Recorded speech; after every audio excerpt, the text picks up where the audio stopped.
Well, I found during the monthly breast exam, I found a small lump, and I decided that I would go have it checked out. I had a mammogram and it did not show up on the mammogram.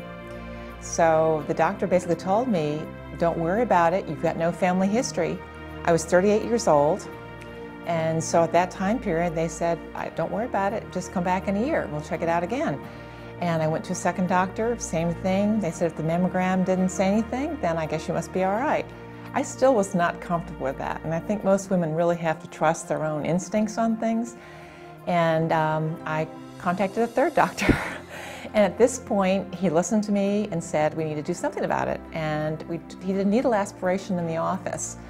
And sure enough, I had some abnormal cells. The second time was in 2008. I had a mammogram. This time it did pick it up. And it just said that I had an abnormal line that was kind of forming. And they proceeded to do all kinds of tests, and I had a series of suspicious tests that kept coming back. And they finally figured out that I really needed to have another surgical biopsy. And sure enough, I had cancer again in the same breast. I decided that after an MRI, they found a nodule in the left breast, but it didn't show that it was cancer. But I decided to go ahead and have a bilateral mastectomy. And that was a good choice for me, but I think each woman has got to make their own choice on that.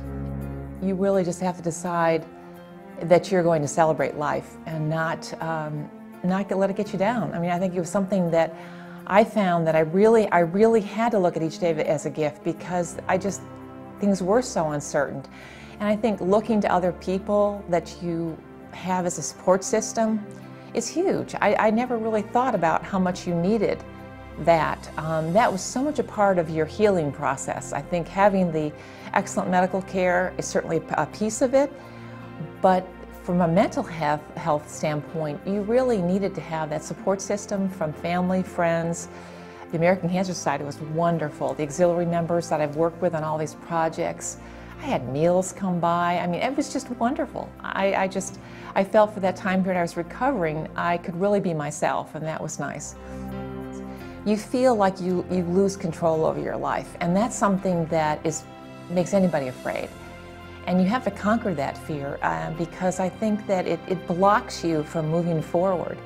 And one of the ways I found that I worked on conquering the fear was basically to actively participate in my medical recovery myself.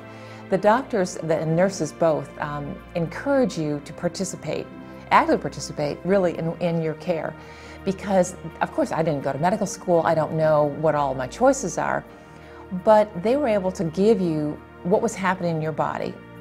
It kind of informed you as to what your choices were, and then you could think about, well, if I did this, how would I feel about that? Because each person is so different how they react to things, and what's important to one person may not necessarily be important to the next person. So I found that you kind of really have to reach down inside yourself and really kind of yank it out because sometimes every once in a while I'd say, okay, have a pity party, that's fine.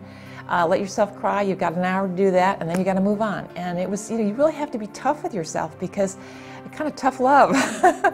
And it is tough at times. And so I never minimize what somebody else's struggle is. But I also realize that each person has their own struggle, and it may not be cancer, it could be something else. So I try to be extra kind to other people because I realize that they have their own struggles. I could not have done it without the support from my family. I think they felt that they made me feel whole even when I wasn't whole. And that was important. I felt that, of course, my daughter was 6 the first time, and then 26 the second time, so it was very difficult, I think, for her. And for my husband, I mean, the support system that I got from them was just incredible, as well as my sister came out, my sister-in-law came out to help with my recovery. That kind of support you just can't repay it. I think it just it rejuvenates my spirit, the strength that I think that each of us has, that little inner strength that's there. I think it caused me to bring it out more. It was always there, but I think it just heightened the need for me to bring it out a little sooner. I also realized that a positive attitude was critical, I think, to my recovery. I was fortunate that it was part of my personality anyways. Well, I think you want to hear good news. Everybody wants to hear good news. And I think that's something that you steel yourself and you say, well, I'm afraid to find out. If I could tell you how many people have said to me, well, I wouldn't want to know. And I said, no, absolutely to the contrary. You need to know. Because I had choices because I interceded early in the situation. Had I waited another year, I wouldn't have had the choices that I did. I wouldn't have had the choice of having a 6-year-old and saying, okay, I'm going to have a lumpectomy and radiation and chemotherapy versus having a mastectomy at the age of 38. So I felt that I really had choices because I did check on things more. I did follow up on my instincts. By volunteering, I felt that you're sharing your story with other people, which I think is important.